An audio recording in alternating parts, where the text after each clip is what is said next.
All of y'all probably went to our first session. This is our second session. I'm Steen Stovall. I'm the Center Director for St. Thomas and St. John and for the Small Business Development Center here in the Virgin Islands. And this is our second session of our trifecta of marketing trainings. And our speaker today is Rich Sadler. And today he's going to cover the second component, which is marketing. And it'll be starting right here in just a few minutes. You've got your handouts, and Rich. Thank you. Yeah, absolutely. Thanks, Steve. Sure. I appreciate it. Yeah. So what we're going to cover is the most common mistakes made by most entrepreneurs, business owners, that type of thing. So, we all in life, we need to know what mistakes are so we can try to avoid them, right? But within mistakes that we make, oftentimes can come and we can glean out of that some of the best skill sets and hone down on exactly what we need to be doing and need to be avoiding. So that's what we're going to be covering today, and hopefully you'll be getting a lot out of it. I'm sure that you're going to walk away with a lot of good information. So welcome, and let's get into it. I'm going to cover a little bit about, this afternoon's presentation, of course, the most common marketing mistakes made by most entrepreneurs. And of course, just as our last session, if you could turn off your cell phones, make sure. One time, by the way, I did a speech before a very large crowd, a couple thousand, made sure everybody had their cell phones off, but of course you probably know where I'm going with it. Mine was not off, so I always have to check my own. It was a little silly.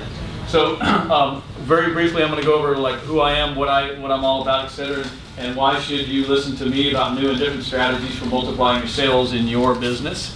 And this, as I mentioned, is a place for prosperity. No more money worries. So, and of course, we also like to say today you're going to digest so much information. We suggest you waiting at least a half an hour before you go swimming.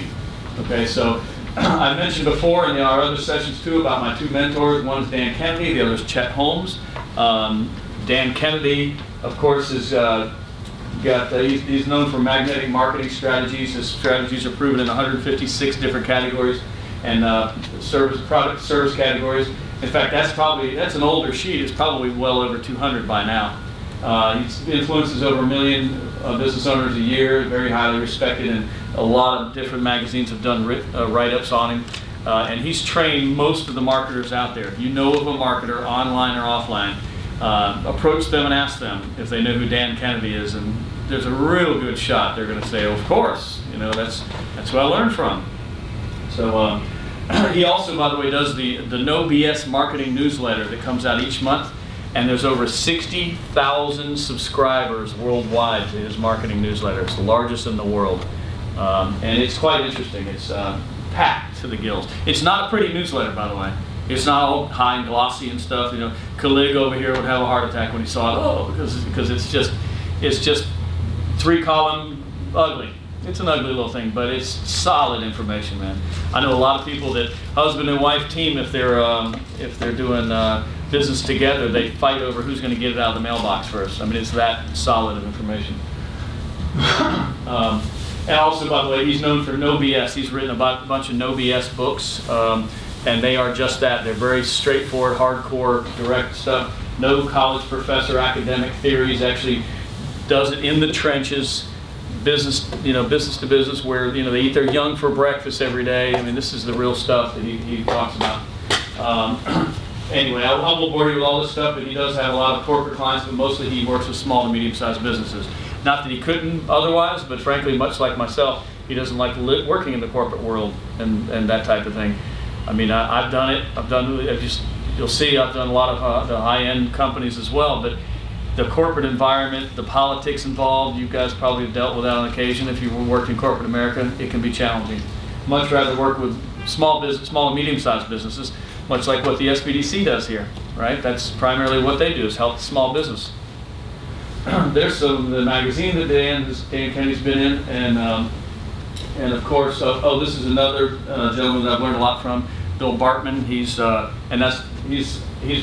actually one of the only billionaires I've ever hugged. So a billionaire with a B.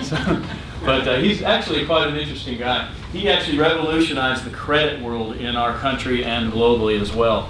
He owned a company that they actually would buy debt and then sell the debts. First one ever really he was a pioneer in his day. He was at one time the 6th most wealthiest man in America, him and his wife together. And but then he lost his fortune, and then he's gaining it back now. But fascinating guy. And of course, this is Chet Holmes, another one of my mentors. He worked for Charlie Munger, which is Warren Buffett's partner, and he's known for doubling the sales of businesses. Chet actually passed away about a year ago, I guess, from leukemia. He developed it, discovered it, and passed away within less than 2 years. So very quick. Unfortunately for a very healthy guy too. This is a little bit of my bio information, but you have it in your packs. You can look at that later if you'd like to. This is some of the brands that I've represented. I'll step over on this side here. Over the years, that way you can see a little better. But anywhere from the small-time brands like Spocking over there, that was a little homegrown shop, mom and pop, all the way, and then a bowling alley, that kind of thing, all the way to some real large ones like working with the city of Atlanta, for example, worked with Hooters and Wells Fargo, and on and on and on. A lot of companies like that. And of course, I've got a whole lot of letters of reference, which that's a technique that I always advocate, by the way, is you getting as many letters of reference and recommendations as you can, because it's huge. When you put it on your website or you put it in your materials, oftentimes people will go directly to that when they're reading your materials. They're going to go to those letters of reference, 30 of them, something like that. But the best way to do those is get video testimonies, if you can. And I'll digress just a little bit to explain why. And it's not just to give Naheem here all your money, so you can keep him busy and keep his kids fed. But no, even do it on your smartphone or something like that, because it's very believable when people see videos versus other mediums. But the other big benefit is you can use it in so many different ways. You can shoot a video, against a wall background or with a bush behind you or something, like over here. And not only can you take that video and use it in different materials, like you can put it on a DVD to hand someone, you can put it on your website, you can stream it. There's a lot of different applications, but think about this. You can also take the audio out of that and just use the audio in certain forums, like maybe snippets for a radio commercial with, Kalig over here sells radio on the AMG radio group in town. So you can use that type of thing. Or the other thing you can do also is take the transcript of that testimony and it becomes this, right? I mean, look at this one. Look at this long one here, over here, but from Don. You guys familiar with Papa Murphy's Pizza? Look at how long that is. He's talking about my kids and all kinds of things. That wasn't a written form. That was a video that we transcribed. Makes sense, right? Because you get a lot of different formats that way. Video is very, very powerful, especially these days. And then, like I said, you can put it in the written form. There, of course, are some topics that I cover when I do various speeches. Anything from magnetic marketing, also called precision target marketing, to shifting the buying criteria, which is a lot of fun when you learn those techniques, because people tend to think this is why I want to buy. But imagine if you can take their thought about why they want to buy a product or service in your industry, and you can shift it to something else. Something else becomes more important to them than the purchase, only the purchase. That gets a lot of fun, because then you can start really control market share in your industry. Does that make sense? Okay. Also, we do rapport building questions that you can ask your clients, so that you can build that rapport before you go on. We already, in the last session, we talked about the $100 million question. I also do speeches on the immutable laws of this and that type of thing as well. So also, we just recently launched a company called TripAdvisor Genius. If you know anybody that's in the industry of that caters to or services the tourism industry, like hotels, certain restaurants, attractions, those kind of places, they have a big challenge at times with TripAdvisor, which is the world's largest travel community. Everybody familiar with TripAdvisor? You guys used it? It is actually, they get 60 million visitors a month on TripAdvisor. It's a huge site. They have over 100 million reviews and feedback on there. I mean, it's enormous, but a lot of people don't know, business owners don't know how to deal with it. It's kind of complex, and you don't know how the algorithms work and the popularity index and things like that. So I was just talking to a guy today on our break, and a client, and he fully knows now, after we worked together a little bit, that he's in the completely wrong category. He's in bed and breakfast with his hotel his resort hotel, he's got 21 rooms. He's not a bed and breakfast.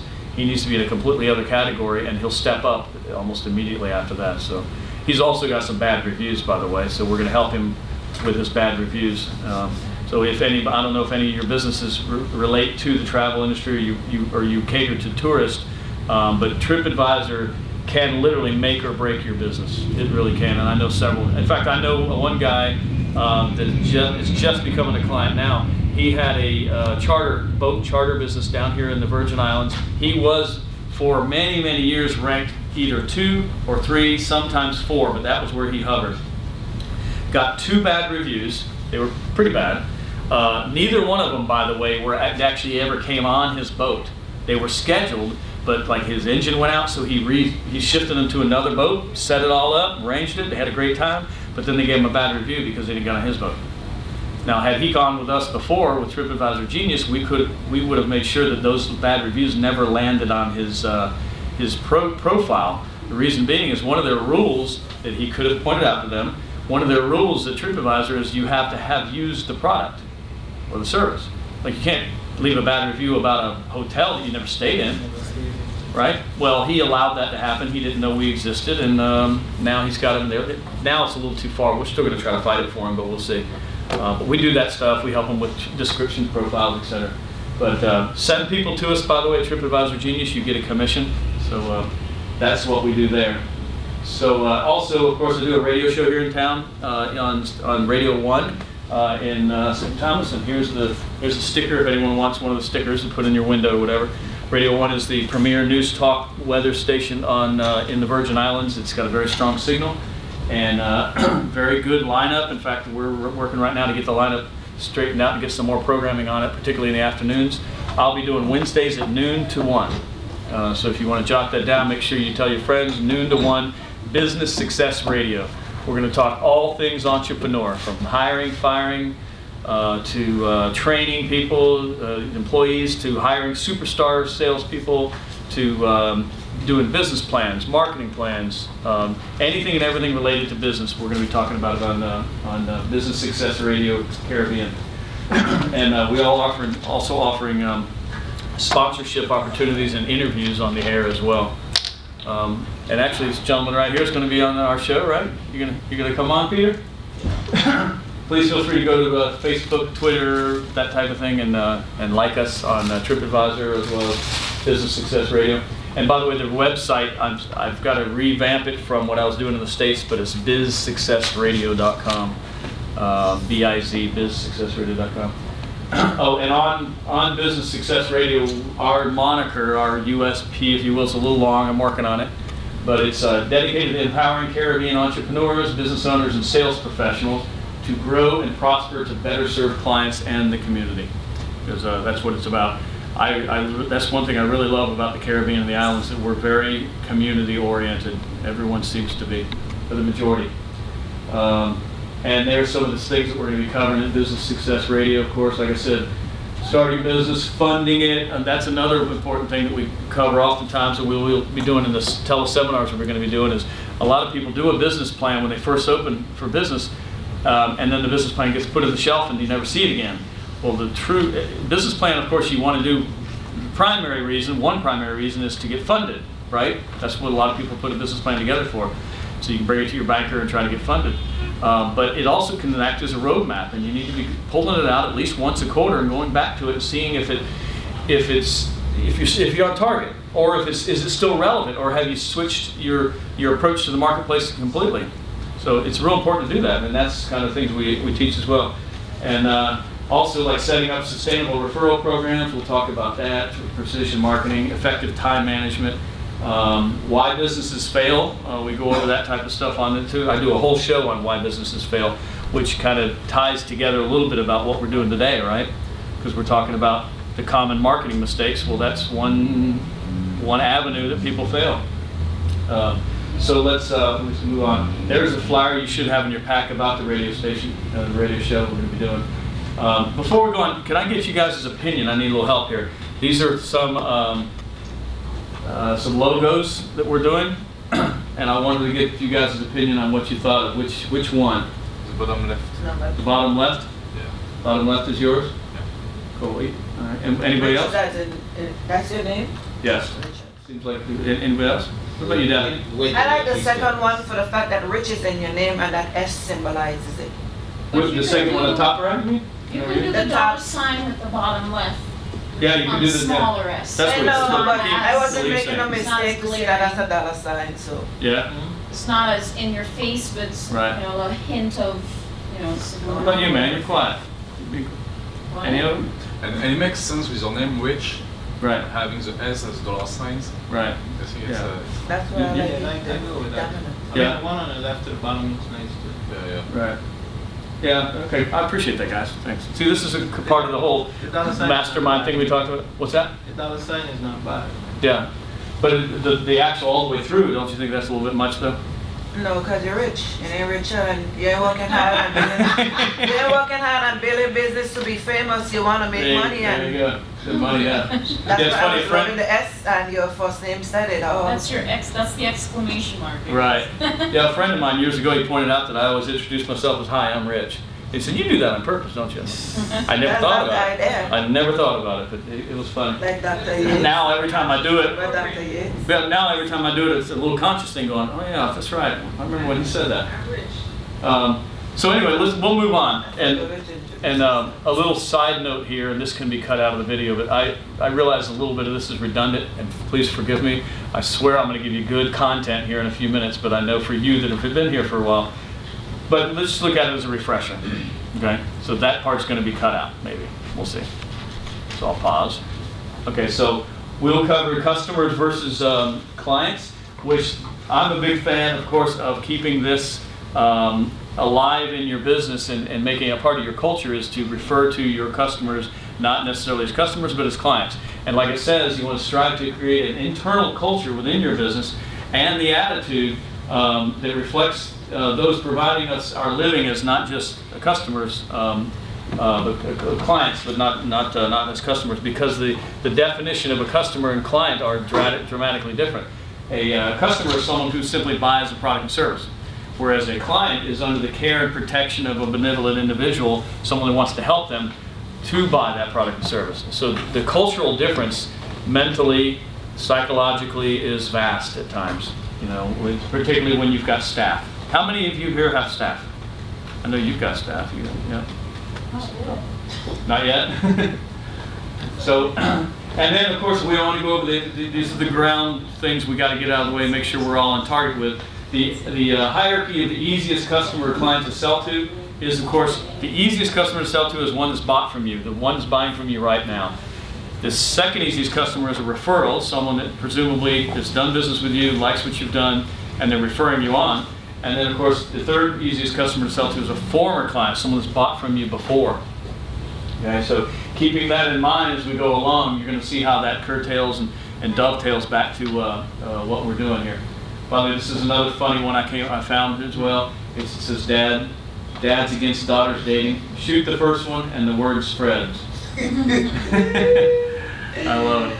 I used to tell my the guys that will date my daughters, that I was in real estate at the time, and I would tell them that I got a shotgun, a shovel, and a lot of land. And, that might be shoot the first one. That might be the first dad. it could be the first time. It does kind of seem like that, right?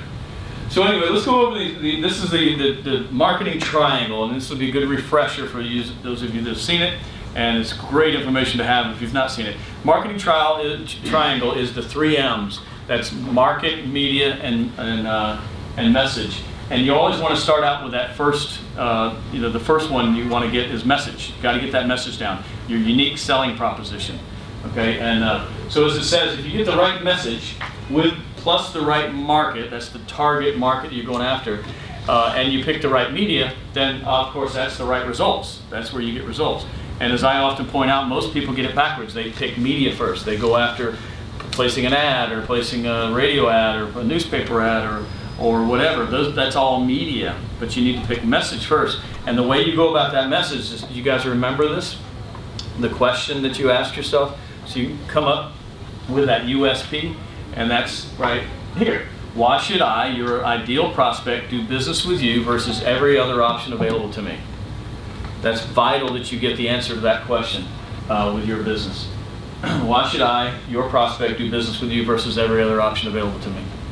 Okay, so let's get started on what we're here to talk about, which is the most common marketing mistakes made by most entrepreneurs, if not all of them. At one time or another, we've all made, each one of these, or the majority of them, I'm certain. And in your mind, you may cringe as we go through it, going, "Oh, that was me. This is what I've done," or it's just simply a bit of an epiphany or a realization of, yes, I can see that I've never even concentrated on that. That's probably going to be quite likely as we go through it. What if one of what you mentioned as a mistake worked for me?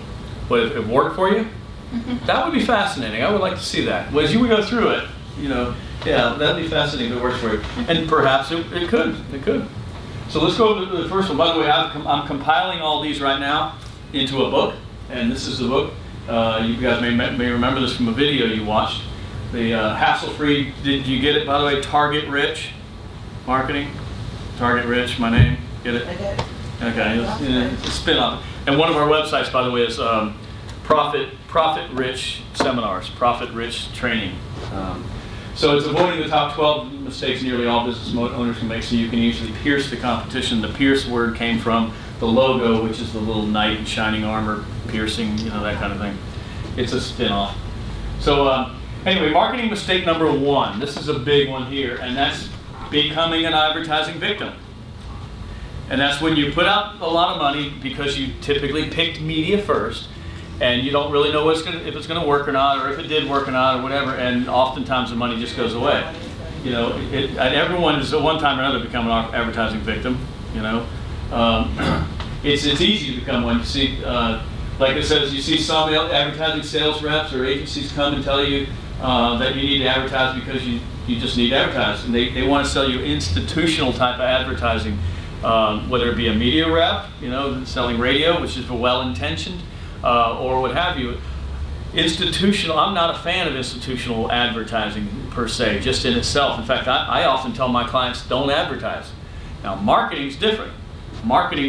Advertising is encompassed in marketing. Marketing is typically the strategy overall that you're doing. It's the it's the bulk of the whole way that you're approaching the marketing as a whole. And typically it's multimedia, going after the specifically target markets that you've identified, not strictly advertising per se. And again, if you're just going to do, let's say, brand marketing, like it gives an example here, like Coca-Cola, Dell Computers, Goodyear, that type of thing. That's brand marketing is great, but not typically for small and medium-sized businesses, because you don't necessarily just need to get your name out there or your logo. You need to make that money work for you, right? I mean, every dime of it. So just doing straight brand marketing isn't necessarily going to be trackable, measurable, and going to work for you. Khalid, can you see that screen? Okay. Yeah. Okay. So if you fall prey to that, you're just going to go broke. Mostly what you want to do, of course, is approach it in a marketing standpoint from a strategic aspect. So as it says, the advertising where every dollar is measured and accountable. So becoming an advertising victim by picking the media first is usually how it goes. That's marketing mistake number 1. Make sense? Marketing mistake number 2, and this is a huge one, most of them are, but this is lack of an ironclad system for data collection for your customers. You've got to have a way to collect your customers' information. In fact, I'm here to tell you the value of your business is in the value of your list, your client list. It's vital. And your relationship with that list. Okay? And by the way, if you got your handout, of course, most of you are already doing it, I think on your handout here, this is where you're going to be adding in the marketing mistakes. Number 1, number 2, etc. You can just put the words in there that are missing. Why do we do that? It's to keep you interactive so you don't fall asleep on us. But there's many times, this says individuals does buy or a product or services, and they will continue to buy if you communicate with them. But if they don't know you exist or they don't know you continue to exist, they're not going to buy from you, obviously. So you need to gather that information. Because the real value in any business is that customer base. And it's 10 times easier to get an existing buyer to return than it is to get new ones. Plus, of course, the new buyers may come in and spend typically twice as much. So a prime example of this, that in an industry that rarely ever does it, is the restaurant industry. You know, you go out to a nice restaurant, you walk in, you eat, and you pay your check and you leave. And unless they captured your name off of the credit card receipt, they don't even know who you are. However, imagine if that restaurant, for example, gathered your information in some way or another. Maybe they have to bribe you, ethically bribe you to get it. I know some very successful restaurants. Well, in fact, one of my clients, he's a member of our organization. He's an entrepreneur, so he's, you know, we get together and do the meetings and such on you know, perfecting marketing. His family owns one of the oldest restaurants in Florida, actually in the country, but he's 64 years in the one spot in Florida. It's a Okeechobee Steakhouse. When you go to Okeechobee Steakhouse, it's just north of Fort Lauderdale. It's a small place, nice, but it gets all the awards. I mean, it's very well known. They got the, you know, the very high, expensive steaks, etc. But when you go in there, you're going to typically give them your information. They get your phone number, they get your email address, they get sometimes your physical address, and you want to give it to them because they give you bribes to do it. Like, for example, one of the best examples is if you fill this thing out, you'll get a free birthday dinner, right? Whenever you come back or whatever, they're going to send you information about, you know, come on in and remind you to come in to get a free birthday dinner. Now, for them, it's going to cost them a little bit to give this away, right? This free dinner. But the thing is when people come for their dinner, you're not coming alone. you're not going to come alone. Precisely. And we introduce this to them like in a restaurant, then I want to make sure that they're not just doing the birthday bribe, but also because it may be a year before that person has a birthday, because they may have just had it. So let's add in anniversary too. That way you got a 50-50 shot of getting them in the next few months. But you want to get that contact information, because not only can you market directly to them now, and they've been in your business. Remember, it's easier to sell to them once they bought from you. Remember, the easiest customer to sell to? But they also, you can do it continuously over and over and over. As long as you're not bugging them about insignificant things and you're actually giving value, they'll look forward to your emails or your correspondence, okay? And if they ever don't want to get your correspondence or emails, they can simply turn you off. Unsubscribe, opt out if it's an email. Give a call and say, take me off your list if it's a postcard or whatever. Or just toss the postcard every time it comes. But another thing that this does, and this is real important, it creates an opportunity for you to have what's called money on demand. John Lennon made a statement one time. Everybody knew John Lennon from the Beatles. He made a statement one time that whenever, how did he put it? He said whenever he had a desire for something, he put it in the sense that I would go write a pool. What he meant was, if he wanted to put a pool, an underground pool, into his backyard, etc., all he had to do was go write a song, and he'd have the money to do the pool. He wouldn't have to take the money out of his own pocket to do it. He would write a pool. Same thing with you. Think about what you do. Remember, part of what we're here for is you to think in terms of, how can I apply this to my business? What can you do if you had total access to a large list of people that were interested in your product or service? You know, maybe they've even used your product or service before, and you had instant success, you know, opportunity or access to get back to them over and over and over and over and over. You know, that could revolutionize your business right there, just that one thing. You know, now you have to go to them with the right kind of offers and something that's appealing to them and that type of thing, but you get that list, folks. It's vitally important. This is a big marketing mistake, lack of an ironclad system to grab that information. Does that make sense? Okay. So any questions so far? We'll move on. Okay. Marketing mistake number 3, lack of diversification in your marketing. I'm a huge fan of this. We talked about it in the last session. You know, being able to mix it up a little bit, but lack of diversification. As it says, it's really amazing how many businesses are not aware of the vast number of different media that they can do cost effectively to market their business. And in fact, here's an example. Have you ever heard of voice broadcast? Anybody ever heard of voice broadcast? Okay, how about text messaging? You've heard of that, right? So there's actually businesses that you can set it up to where they will text out for your business. People will opt in.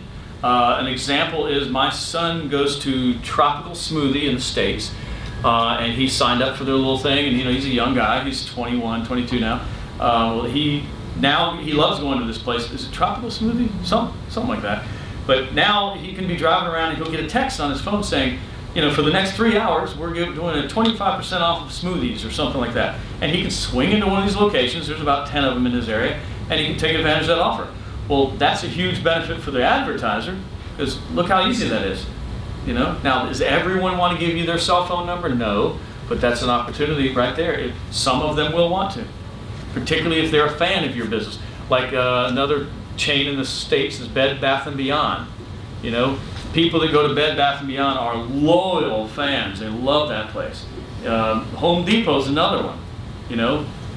Can you walk into Home Depot, guys, and not spend at least $50, even if you're in there for a screwdriver?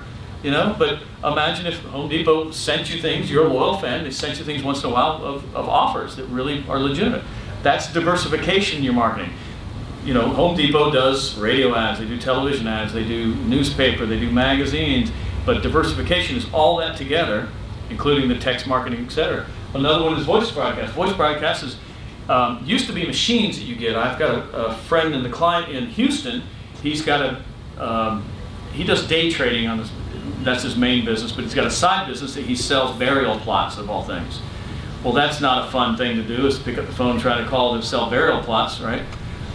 He's got a bank of devices, these machines, in his closet in one of his downstairs room. There's 12 of them. And these things call people over and over constantly, do outbound calling. Now, the rules have changed and things like that, but it does outbound calling. It's simply a recorded voice that states what it's all about. And if you'd like to take advantage of this opportunity, they're doing an offer and that type of thing, we can schedule someone to come out and meet with you if you just type in your number or whatever, say yes after the tone, that kind of thing. Now it's all done electronically. But my point is, and by the way, most of the people that are on his broadcast list hang up, right? I mean, it makes sense. When you pick a phone up and you get electronic voice and you're going, what? Forget that. Most of them. Some of them don't hang up. And he keeps a staff of 3 salespeople busy all the time by doing this. It's amazing, isn't it? I don't understand it. I would hang up. I wouldn't want to hear that. I would desperately want to get off that list, but some people do it. It works. But that's an example. That's an example of diversification in marketing, right? There's a lot of marketing out there we don't even know anything about. Nothing at all about. In fact, Jill, can you get that one article that was written about you? Maybe hold it up. It's in that plastic thing, yeah. In fact, this is something this is another example. See this article she's got here? That's an article, and this is about diversification. See, that's an article written about Jill. Jill's a naturopath. She does natural medicine, and she's a pain specialist, and etc. Neuromuscular massage therapist, cold and hydrotherapist, biofeedback specialist. The list goes on. I can't get her bio on an 8.5 11 by 11 sheet anymore. But there's an article that there's a publication on Islands called the Island Times. It's relatively new. Their first one, I think, was in January. I could be wrong. We placed an ad in there. It's a basic ad. I wrote the article, and because they allowed that. Some other magazines won't allow you to do that. But so that's one type of media, right? Right. That's printed publication. So we could do that and stop there. Will we do that? Stop there? Of course not. You know better than that. We will repurpose that article. Meaning, and we're doing the same thing with the radio stations, by the way, and I'll cover that in a minute, but we'll repurpose that article. So what we did is that article went out and it got distributed all around the islands. But it's not in St. Croix, I don't think, but it got distributed around the islands, and it was out, so it was on the streets, if you will. And then it's a monthly publication, so when the end of the month came along, they typically will go around and they'll pick up all the old magazines and they'll drop off the new ones, do their distribution, right? That's how it works. Sun Times does it, the Island Trader, etc. We helped them out. We went around and picked it the day before they were going to do their distribution. They didn't have much to pick up because we went around and picked them all up for them. So we got this big stack of these magazines, right? We got the big cutter, sliced out the articles just like that. Now what we can do, and this is important, especially if you're saving money or you want to extend the shelf life of something like that. Now what we can do is fold that article up, put it in a number 10 business envelope, mail it out to certain people that we want to go after. Okay? Does that make sense? Because think about it, folks. We didn't have to buy that piece. We didn't have to pay to get it printed. We put it in the publication, and then when they were all done on the streets, we didn't pick them up beforehand. That wouldn't have been proper. We went and picked them all up, sliced and diced it. Now we get to mail it out. It's called repurposing. And it's diversification in marketing. So we can also take that thing and put it in a little plastic sheath and hang it on billboards all over the islands. Right? We can also take it and send it out as much like a press release, for example. Right? We can send that out with a press release attached to it. Another good thing is called a tear sheet. You can take that same kind of thing. Typically it's done with, it looks like a newspaper article, although maybe you write it, but it just looks like it. It even has the touch, the feel. Any good printer will know how to do this. It'll even, if you really want it to, the ink will even come off your fingers like the pain in the tail, the normal newspaper. So you can get these things printed, and what you do is you get your list that you're going after, and presumably that's a good, solid list of narrowed down clients that you think that they're not just anybody. It's not just a shotgun effect, but you send it to them in a number 10 envelope. That's a business size envelope with a little post-it note on it that says something like, "Thought you'd want to see this," just an initial K, and that's it, and just send it out to them. Now, it's going to get opened because if it's done that sneak up that we talked about, where you take the envelope and you put it with the crooked stamp and the handwritten address and no return address, so it's going to get open. Once they open it and they see this thing as an article and it says, "Thought you'd want to see this K," well, everyone knows someone with their first name is K. Khalid, over here is one, right? Karen, right? Carl with a K, those kind of things. And they may not know what it is or who it's from, or they scratch their head going, "I wonder who sent this to me," but they'll read it. They'll read it. It's called tear sheet technology. It's simple, but it works. And especially if it's one of your sequence. Remember we talked about doing postcards and a mail and another postcard and a this and a that. Well, that's another one, and it's great. And you're repurposing it because you didn't have to pay for the sheet because you put it in the article over there. Does that make sense? Isn't that fun?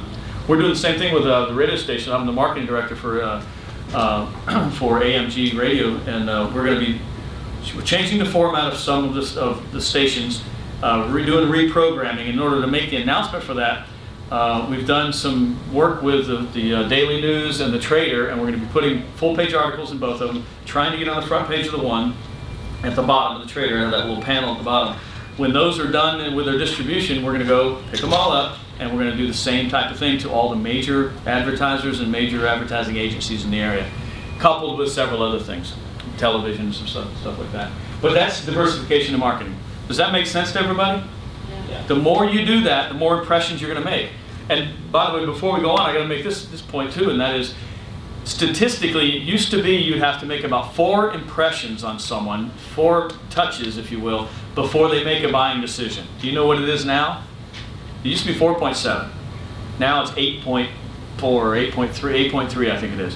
That means, statistically, people expect in this day and age for you to touch them or communicate with them, or they need to see you over and over and over before enough trust is built before they'll actually buy or make a buying decision.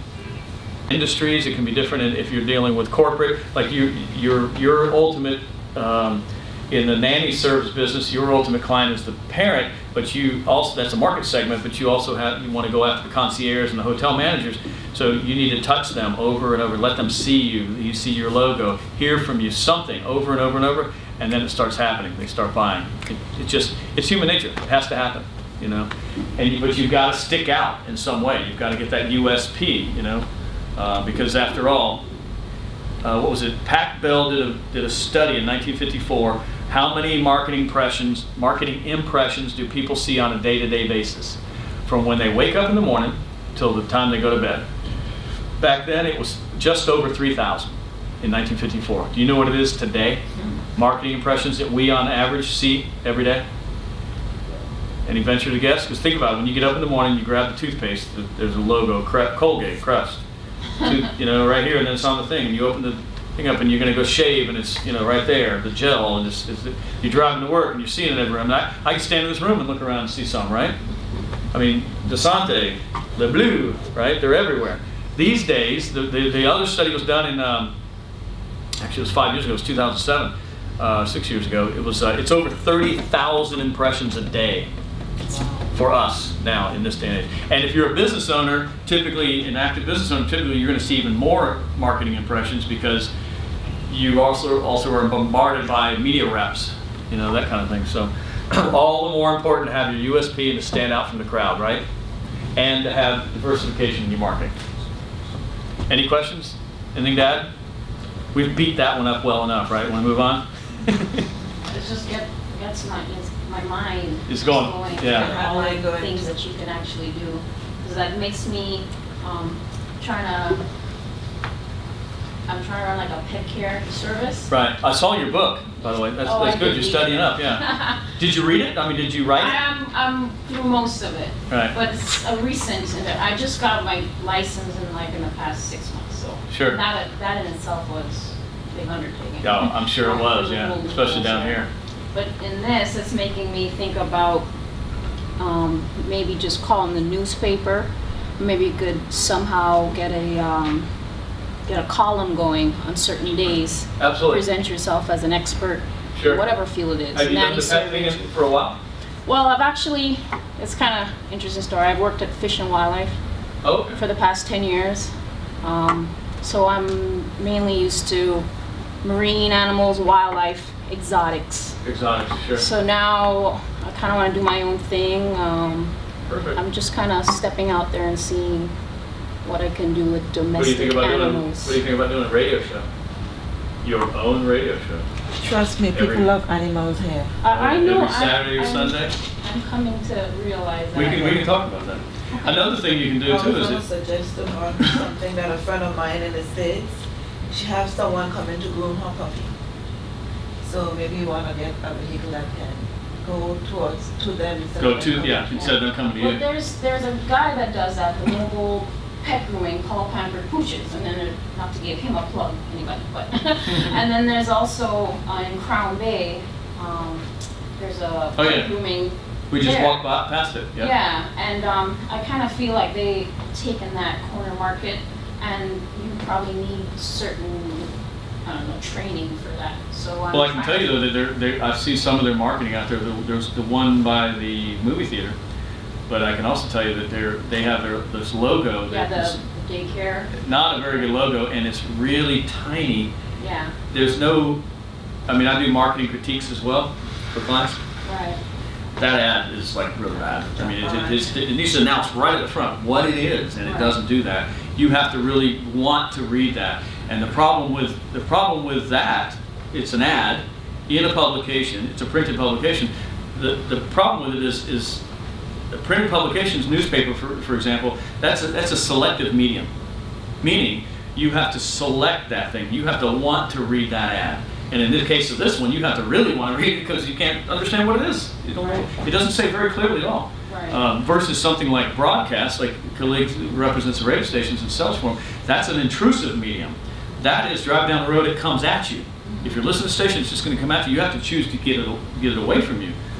So they're kind of, the idea to go in there is good, but they're not targeting it properly. See, I think you can still go after that market though, because Right, well, and then they have a brick and mortar, they have a storefront, all this overhead costs, and I'm Right. trying to do in-home pet Sure. care. So going to their house, you don't have to eliminate all the, and sitting as well. yes, sitting. Perfect. I don't really know if there's going to be a market for dog walking here, because we don't have any sidewalks or any place to walk Right. dogs, really. We don't have a dog park, Right. any of that stuff. Well, they I do did- walk every day over National Park. We got a lot of Yeah. dogs But in the- there. Lot of dogs there. But I the saw a few guy the other day encounters- walking 5 dogs, so I'm suspecting they weren't all his. I don't know. Well, I mean, like in Hawaii, I don't know, I've never been there, but in looking at all their pet sitting websites, they do a lot of pet trips, field trips. Now I think that's Over the top. another stretch. Now you're offering pet taxi if you're busy all day, and you can't get away from the office.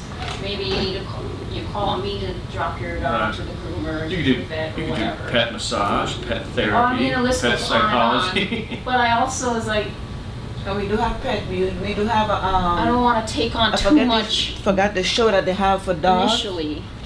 But maybe you can start marketing cute outfits because Oh, they yeah. get That's a prizes big for thing. the cute outfits. Yeah, that's a big thing. Yeah. It's like I always take my pets and I have my logo on a bandana around, so at least it catches their eye. Right. So what's that? And then that's how you start conversation, Exactly. Go to all the little, Well, see, I tend to think that Impediments. you see competitors and what they're doing, and you made the comment that, well, they cornered the market on that, but maybe they did, maybe they didn't. But you're in here, and they're not. So you're learning the marketing techniques that you could get in there and outwit them. You really could. I mean, I'm not just saying that because it's me here. You can go to anything like this if you get the right kind of knowledge. It seems to me that from what I've seen, I've never seen this place over here at Crown Bay market anything.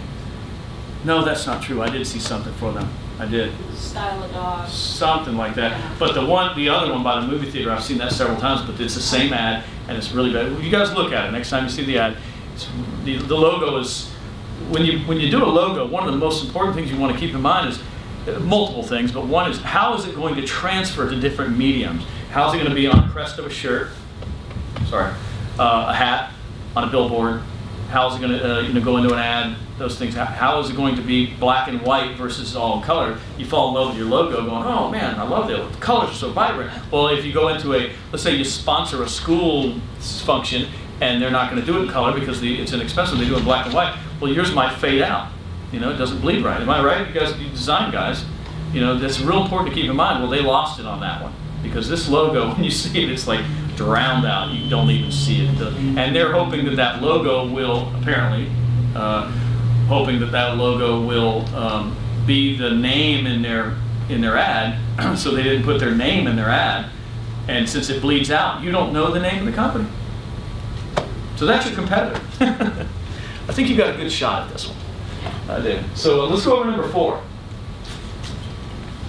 Who's the second easiest customer to sell to? Without looking at me. Referral. A referral, exactly. So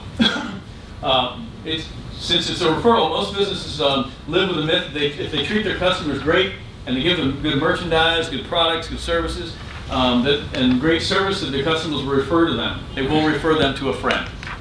That's wrong. Could they or may they? Yes, of course, they might just do that, but there's a good chance they won't. So the 4th marketing mistake is lack of a referral program. I call this myself a strategic referral program. And again, it's on your sheet, so make sure you fill out your sheet. I think it's now on the back page, the second page there. I think that number 4 is, right? Yeah, lack of a bona fide referral system. It's a huge marketing mistake because, as we mentioned before in the last segment, it's a reality. People do not get up in the morning and go get their coffee and start sitting down and think, well, I really want to recommend that nanny business, that pet sitting business, etc. today. I think I just want to go out there and start promoting them. And even if they do, even if they just had a phenomenal service by you that day before, and they may want to tell their friend Joyce about it, do they actually have the right verbiage, and are they equipped with the right knowledge and skills about your business to say it properly to Joyce? Now, as you pointed out, Daphne, it's not that you want her to sell Joyce. All you're looking for is to put together a program to where she does more of that. She wants to do more of it, so that so the Joyces of the world, her friends, will just raise their hand and say, I think I might be interested. That's all you're looking for. Because once you get that, then you can put them in your sequence and that diversification and just go over and over and over and over until they become a customer. And by the way, once they become a customer, then what's your job? Is to keep them, and also it's to ascend them through your ranks. In other words, if you bring them in on this low budget little thing just to get them in the door, then to send them to this higher thing, and then to send them to this higher thing, right? That's the whole point. Giving them value along the way, of course, and tremendous value, giving them more than what they expect, things like that. But one of the most important things to do is get them in your fold, in your world, and then ascend them through your systems. But keeping in mind, you must give value. You've got to give more value than what they're paying. Does that make sense, right? So lack of a referral system, or I call it strategic referral system, is real important. And this type of thing can be done in multiple ways. You could do, like we talked about, you can do an ethical, juicy bribe. You can give them something away for free. like an example, the pet sitting thing, you could have a website. On the website, you could have on the right, let's say a free special report about the 10 things not to do with the dog if you're, you know, whatever, or the 9 things of this or that. And by the way, oftentimes those kind of reports work better if you talk about the negative, unfortunately. I wish it wasn't that way, but that's human nature.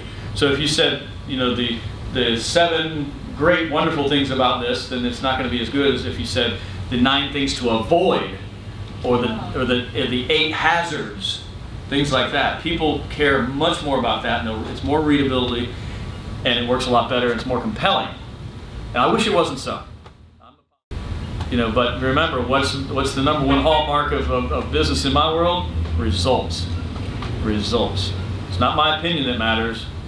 It's results. So if the 9 most dangerous trends to avoid in the legal industry, and I'm going after lawyers, then you better bet it's going to say the 9 most dangerous trends to avoid. Yes, Stephanie, you have a question? Is this number 5 or 4? 4. Did I mess up? Did I mix I them up? think so. And I didn't number them on here, I don't think, did I? You didn't, but Yeah. So that's awful confusing. bona fide is missing, and that's the only word different from number 5. The first one was lack of diversification. That was the last one on the other sheet. Lack of a bona fide, it should say referral program. Well, we'll see when we get to 5, right? Well, that I already saw, that's why I realized it's a problem. Oh, okay, so because I already switched forward? Let me see.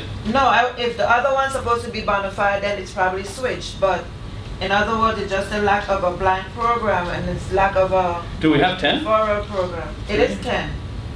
Well, I just don't know that. Sorry. I don't know. That's my best answer.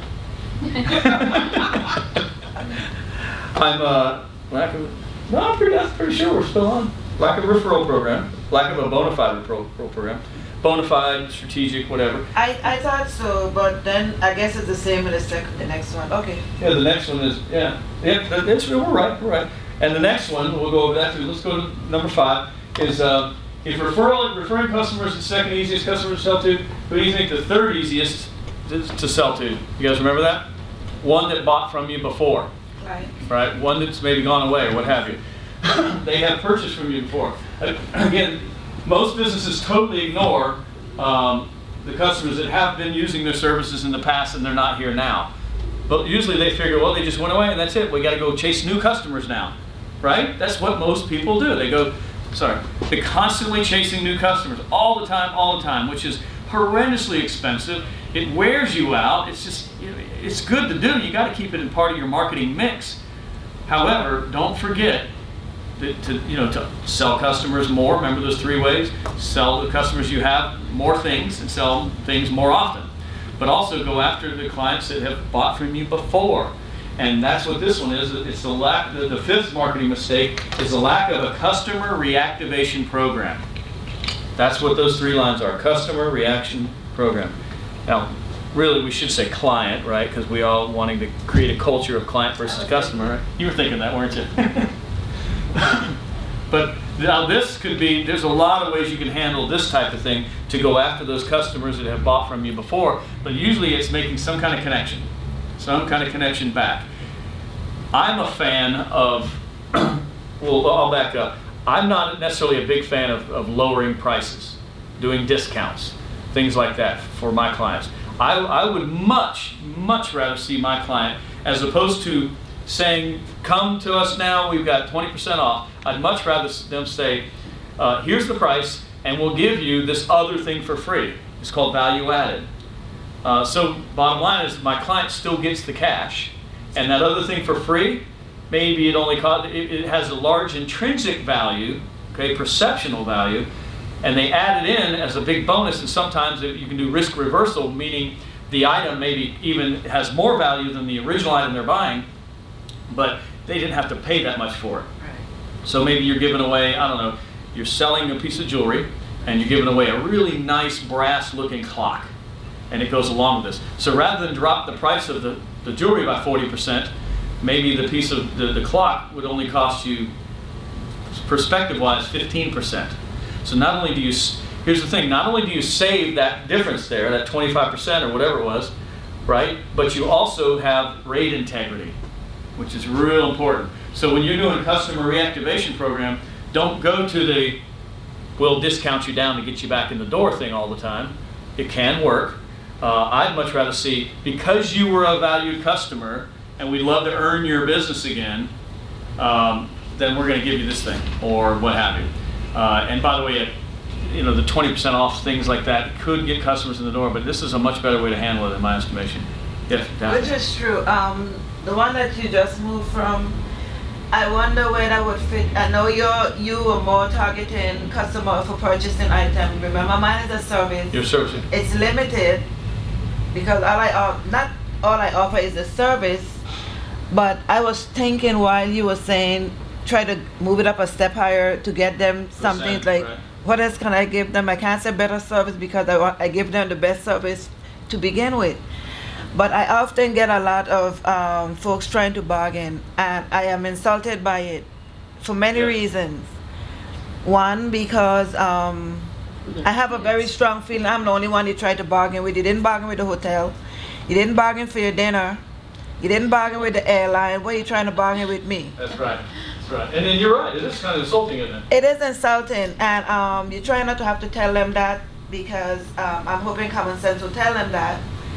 But I sometimes got a offer line the you best can use that- if you want. I want it. Okay.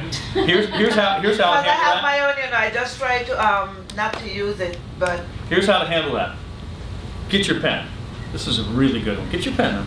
I This is a asked really good one time Yeah. exactly what do you want me to compromise, because I don't know if you want her to be half careful. Right. Yes, I'm not half sure. careful. Do you want her to be half careful? You're exactly right. You're going down the right path. You can say something to the effect of, so if I understand you right, you're wanting to bargain my services, our valued services down. But I'll tell you what, you could go, there's other companies in town or on island you could go with that offer a cheaper price than, use the word cheap, a cheaper price than we do if you're willing to take that chance. That's the words. I like If you're willing to take that chance. Yeah. There you go. But I have told So- them in other words, sometimes we do get what we pay for. Right, that's no, Yeah. but literally you can say, so if I understand you correctly, because what you're doing is you're giving them an out. They can say, oh, no, I wasn't trying to talk you into it. I simply wanted da-da-da, and just give them an out. So they're not feeling embarrassed that they asked you for that? Because They're some of them will. embarrassed. Trust Well, me, no, I know, some of them won't. But I'm telling you, it'll be a lot easier if you give them, so what if I understand you correctly, you're going to see if I can bargain on our valued services. And then don't give them a chance to answer. Just say, comma. Right. I can tell you what, there are companies on island that will offer you a cheaper price if you're willing to take that chance. And they're going to go, And no, it's my kid. No, No, thanks. who are they anyway? Because some will. Some will And you know what, take a chance. you need to be ready with a list of really cheap girl down the road that's going to do it for nothing. Just be ready to give them a name. And if That's you give them a my name, issue. give They them a can name. call the neighbor, a friend, a relative. Right. That's right. To look after their pets. That's as exactly opposed to right. me. Your competitors Right. are the girl next door. Like Right. another one of my clients is a member in our organization. He does home. It's called Home Watch Valet. He watches very expensive homes for people, right? He doesn't just watch them. He's got a whole checklist. Like usually it's vacation homes, like in the Daytona Beach area and all that. They live in Chicago. They come down there once in a while. They got another home there. He'll keep an eye on these very expensive homes, and but he'll make sure the water heater's up to snuff, that the refrigerator and freezer don't defrost, and he goes over all this stuff. He's got all these meters and things. It's very intricate. But as intricate as he is and as technologically savvy he is, his competitor is the person next door or the neighbor across the street, Yeah. right? Or sometimes it's the lawn guy who comes by and cuts the lawn occasionally. Oh, can you walk around the house, make sure it's a perimeter secure? Yeah, I'll take care of it. That's his competitor. But with the right kind of marketing and touching them over and over and over and over with his message, he's got a really fair business. He's doing real well. One guest actually asked me if I didn't have any availability, and he said, well, no, I did have availability, but I wouldn't come down to what they want. He said, well, is there anybody you can recommend? I said, what level do you want? He said, well, I really would like the service, but can't pay. I said, well, then you're at a hotel and there are many staff there, so maybe you can ask somebody, because anybody I'm referring you, that's my referral. That's a and- reputation issue. Exactly. Exactly, yeah. Listen to you. Yeah. Well, you're getting the tools you need, though. That's good. That's good. Honestly, use that line if you're willing to take that chance, Yeah. because it's monstrous. It works, right? Doesn't that make sense, guys? Yeah. I always loved that line when I learned that from Steve Black, who was a protege of Brian Tracy. I was going to make another point on that. I don't remember what it is exactly. Lost customer reactivation program. I know what it was. Remember we talked about not reducing your prices? One of my big things with clients that come on board with me is I want to see them increase their prices. Almost every time we increase prices. And we get more business when they increase their prices. Yes, Mary Jo? We shouldn't have offered a value package for today? Oh, yeah, okay, whoops. But, and it's fascinating when you increase prices for your products and services, how you get more business. Because all of a sudden your value is more. I'm telling you, it's one of the best things you can do is increase your prices. It's amazing how you can get more business that way. Just by it's a scary thing to do, because you're thinking, I'm not getting business already, I'm going to increase it, I'm going to get more. It happens. But let's just say, however, you do want, and we also talked about doing the sale. A lot of people do a sale, they 30% off, 20% off to get them in. There is a place for that at times. I'd much rather see you do a value added than a discount off. However, if you do a discount off, my big thing is to offer a because. That's what I call it, a because. Why are you doing the discount? Because if you don't, then what's going to happen is you could potentially, in your industry, in your arena, you could be in a bidding war, or you're trying to, like Walmart's got a lock on cheapest prices for the most part, and even they can't sustain it. Lowest price is never going to be sustainable. Ever. You'll always have someone else come along willing to do a loss leader on that same item that you're actually is the lifeblood of your business, and your business can go down. And by the way, here's something real important to keep in mind when it comes to price. The consumer, that's his or her sole decision-making power, the decision-making is all about price, is the smallest segment of the marketplace. The consumer whose sole decision-making is based solely on price is the smallest market segment. Picture single mother, 4 kids, has to buy the cheap generic bread. She doesn't have a choice, right? But that's the only, is that truly the only decision making she's making in that criteria? Or is there something else? Like typically she'll buy a little bit better quality bread than the real cheap because she cares about her kids and their health. So she's not going to give them the low end brand. And even her, who's pinching pennies, got 4 or 5 kids, single mother, supporting on her own, not getting child support, even she, guarantee you, has certain things in her life she doesn't get the cheapest on. Guarantee you. Maybe it might be a car, could be hair care products, could be shoes that she really wants, and she'll find a way to make it happen. I'm telling you, the lowest priced person is not who you want to go after, ever. But if you do want to discount the prices down for whatever reason, just add a because. Like for example, one of the most successful programs that Bill Glazer, I'm going to use an example in a little while, did is he owned a bunch of menswear stores in the Baltimore, Maryland area. His family owned them, etc. And he decided to money on demand. He wanted to go after his current customers. He had a lock on their their contact information. He had a small, I think it was the water sprinklers went off, if I remember right, and some of the suits got wet. Now, it wasn't a big deal, but he made a big deal out of it so he could do a because. Why is Gage Menswear Houses doing this big sale versus usually they're not doing the sale? Well, it's because we had this water thing going on. So we're willing to do these massive sales and et cetera. So in that regard, you see, you haven't jeopardized your price integrity. You haven't become known as the cheapo, or, which is really bad for business, is if your customers they want your products and services, and they figure out, oh, if I just wait a few more weeks, it's going to go on sale again. And then it's off sale, and then oh, here it comes again, and you'll see the cycle. So that means your profit margins are down, right? Haven't we all done it a time or two? You know, wait till the sale comes about. You know, or what's a big deal now too is it's called shopping. Black Friday? No, it's where people. There's a term for it. Actually, there's an actual term for it in consumer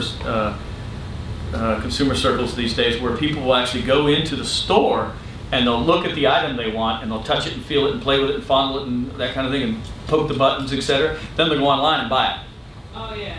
Right? What's the term for it? I'll think of it in a minute. But it's an actual phenomenon taking place right now, and all the big retailers are up in arms over it. What are we going to do to prevent this? Because you can go in there now and zap the UPC code and find out where it's cheapest in your area and compare the prices on Amazon and all that stuff. What is that called? Anyway, let's move on. But customer reactivation program, that is one of the biggest ones, which now you won't make that mistake anymore. Yes? You have a question? Jerome? Home business versus manufacturing. How can we not reduce the price? Cannot reduce the what? Price, Home business versus manufacturer. yeah. How can you you mean when you're trying to sell at a fixed price to another one? Value added, man. Value added. Like you're talking about, like your hot sauces you sell. Right. Well, imagine if the price point of those hot sauces all on the shelf are pretty much $5.95 to $6.95, you can maybe add something in that's got an intrinsic value. $30? $3. Oh, $3, right. Well, an example would be, I'm a hot sauce fan, by the way. You know that. I used to have when I lived in Atlanta, I had a refrigerator, had nothing but beer and hot sauces in it. That's how much I like hot sauces, and I make my own. It was a little over the top. But I know there's some of them have stepped out of the fray and done their own unique identifier with one is got a little cowboy hat on top of it. Another one's got really hot and it's got a skull and there's a little keychain attached to it. Now these things cost for you to do, but now you can increase your price, add the little skull or the little whatever thing you want to do, your unique thing, and then put that on there. Another thing you can do is some type of rebate. They buy this, maybe put 3 of them in a pack, a green one, a red one, and whatever. So, maybe yellow habanero, orange habanero, whatever. And then maybe they get a coupon with that pack to send it off, and they get something else in there. Your hot sauces are typically a guy demographic, so maybe give them a coupon for a Quaker State oil change or something. Not me. That's You my like- neighbor. Yeah. That's my neighbor. and Cool. I buy his So stuff. you get the hot sauce, don't you? I love hot sauce. But you follow me? I mean, if you can add something to it, guys are big on that too. If you look at what all the big retailers are doing to attract men, like if you go through Office or Home Depot and you go up and down the tool aisle, you'll see a tool for sale and it's got the big tool and a little bitty tool, or a free screwdriver, the multi-facet screwdriver when you buy this $180 drill. That kind of stuff, because us guys like that. Beer caps, or put a bottleneck, what's the thing called? You put it over the bottle when there's a bottle of something, and then you get to send this in and you get something else with it. But you got to send it in first. The thing is, that attracts guys. Us guys, we like, we're going to get something free when we buy that thing. I was going to buy it anyway. Not really, but now I'm going to. I'll go home and send that in. No, he won't. He bought it, but he's not going to send it in. If it was a woman, she'd send it in. She'd make sure she had it down. She'd put it in her calendar. She'll have it in her thing. But a guy, he'll put it in the drawer and forget all about it. And then it expires, and then we go, I needed it anyway. We justify. Yes, colleague. My question is not about the lowest price, but what about price guarantee, price match?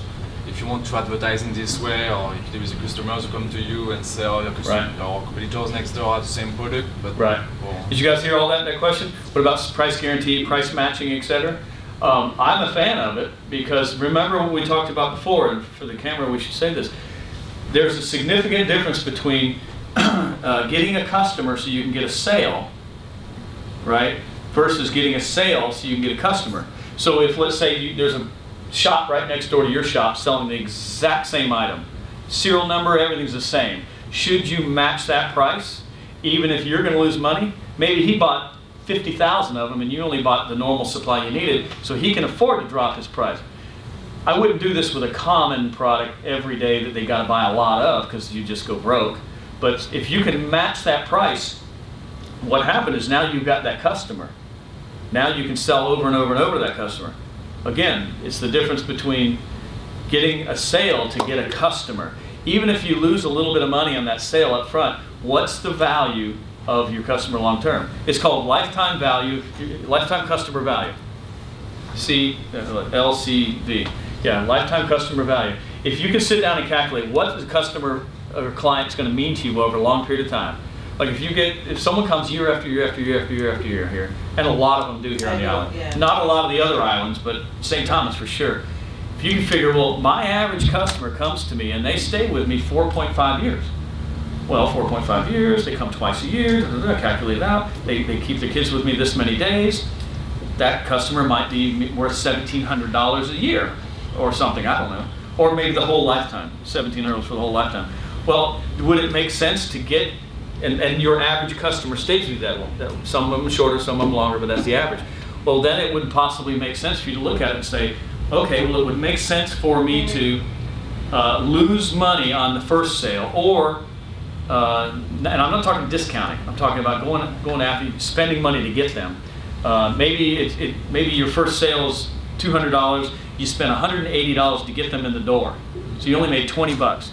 You can bum over that, you can cry in your milk over it, or you can say, yeah, but I only made $20, but I just made, on average, when you average it out, $1,700 because I got a customer who's going to stay with me. So price matching would be one like that, right? Price guarantees, that kind of thing. Any opportunity to get that customer in the door so that you can prove your worth, right? As long as you have all these other systems in place. My business is a bit in reverse to similar to what you've been speaking about most of the day. Like repeat customers or becoming client. Because as the child get older, they wouldn't have a need for me. Mm-hmm. And as the child get older, they would take them out to dinner more, whereas they may not have taken them out to dinner at all.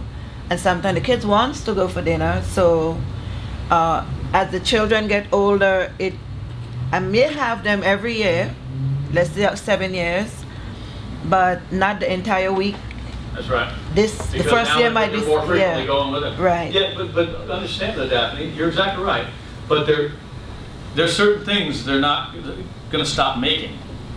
Tricycle motors are going to keep on coming on out. I know, but you know what a tricycle motor is? The question I was asking myself is, in trying to keep them or show appreciation, what do I offer? Well, that's my point is that they have, the parents have siblings themselves, they have friends, they have family, they have coworkers. These all can be referrals for you. So while your average customer lifetime value is probably 4 to 7 years, in that range, maybe 3 to 5. Per guess, I would say. Yeah. So I mean, if they come to you and the child's a baby, and they come year after year, and they're going to come back to you, I mean, probably you're going to get 5 years out of 6 years. I would say 5 or 6 so years. A lot of businesses are like that. I mean, you're not going to get 30 years. You know, I mean, hopefully you're not going to be watching a 30-year-old. I didn't want to wait until the 6th year when they may not need service anymore. In other words, they might refer me to their sibling or a coworker. And they said that Miss So-and-so referred me, whereas Miss So-and-so don't need me anymore. How do I show my appreciation to her? Oh, to the other? Well, I mean, you can do that. The person that did the referral, Sure. because after all, she's really been with me for 6 years, and I wasn't able to really thank her.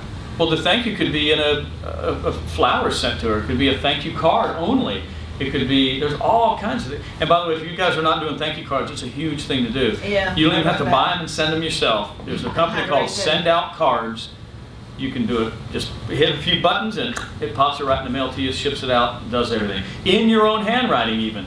You can send them your own handwriting and they'll duplicate it and it looks like it came directly from you.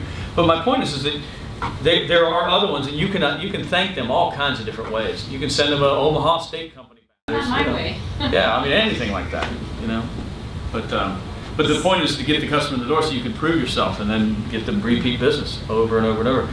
Now again, yours is a short window of maybe 5 years tops, but that's enough to make some decent money, you know. Your business it's a business like anything else, you know. It's business is business for sure. Let's move on. Mistake number 6. this one is a biggie, as it says, and that is thinking that you are your customer. Now you look over in the sky, what does he mean by that? As it says, I can't tell you how many times I've heard business owners tell me that their customers are too sophisticated to do this type of advertising like direct response or getting silly on the radio or doing this thing. If you've ever read any books, like Stanley Thomas wrote the book called Marketing to the Affluent. Dan Kennedy and Bill Glazer also have a course called Marketing to the Affluent, and you'll find that there are specific ways you can go after affluent clients and the mass affluent. There's different segments, but pretty much buying triggers are buying triggers. People buy for the same reasons. Whether you're the single mother of four or five that we talked about, or whether you're a wealthy multi-millionaire, buying triggers are buying triggers. An example of this is that Bill Glazer, another one of my mentors, he's also does business with Dan Kennedy. He created for his menswear store, as I talked about, a program that he won the RAC award, which is a national award for advertising campaigns. But most importantly, it had the best response of any direct response campaign he ever did.